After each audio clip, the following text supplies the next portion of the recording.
My name is Amanda Selby, and I've come to Yekat for the third time, primarily to see the ballet at the Opera House. I am friends with the director from London, his time with the Royal Ballet, Vyacheslav Slamadurov, and as a supporter and friend, I've come last year and again this year. It was like inside me, I just felt the relationship between ballet and Russia, which might have been because my grandparents came from Russia, they were born in Russia, and so I suppose at the back of my mind there was this pull, this interest in my Russian heritage.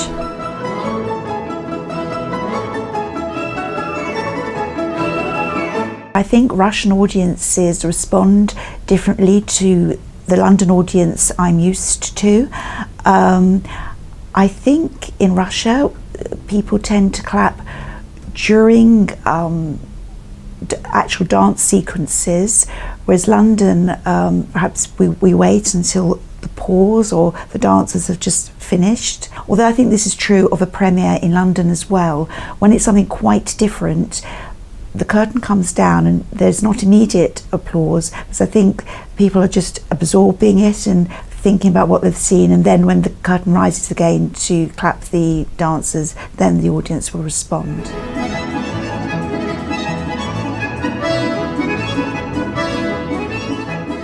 The Russian style, especially in St. Petersburg, Mariinsky, is particularly pure. I think because of the history of the country, you've really retained the love of that tradition, which comes through in the way they dance and the fluidity. I think over the world, perhaps there is the classical style and people honour it, but perhaps it's got slightly diluted because of the way people live, particularly in London, which is such a busy city. And there's so many, even in the Royal Ballet, there are very few British dancers. It's a whole mixture, which is good, and it's a reflection of the city, but you're not going to have that purity of style when there's such a mixture of backgrounds in one particular company.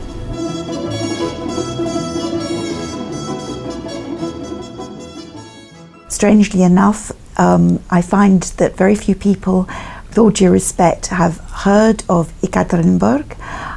They hear St. Petersburg, Moscow, so I try and say what a lovely city it is, and to me I have a great feeling of spaciousness.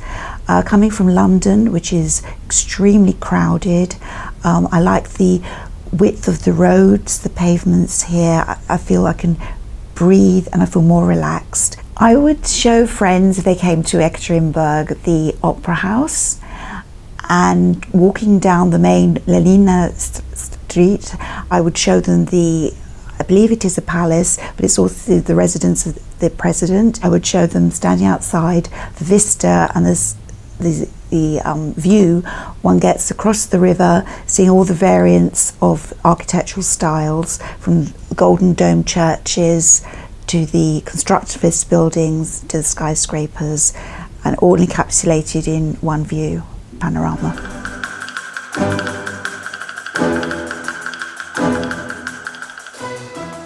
One thing I found very strange when I came the first time to Yekat, I was taken to just outside the city where there's a shrine to the Tsar and his family, and the people working there, serving the teas, coffees, selling tickets, I assumed that they were in typical fancy dress, because we were going back in time, looking at the time of the Tsar, when not that the shrines were made there, but when they were unfortunately killed. And then I was told by somebody when I came back to Yekat, and I was saying, oh, you know, they're all in fancy dress or national dress. Said no, that's the way they dress, which was the ladies had the long skirts, the handkerchiefs on around their heads, and it's what typifies shawls, the typical Russian peasant, and apparently that is the way they dress normally, so that was rather strange.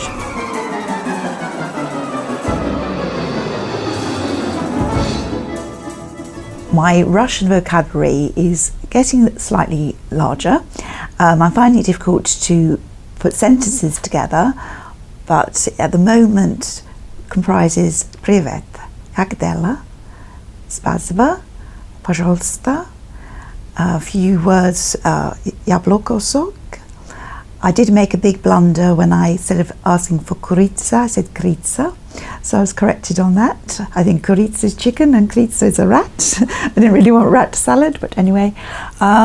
So gradually I'm building up my vocabulary, and I'm recognizing a few words. I mean, if I see spasibo written, I realise that's what it means. So it's just familiarity.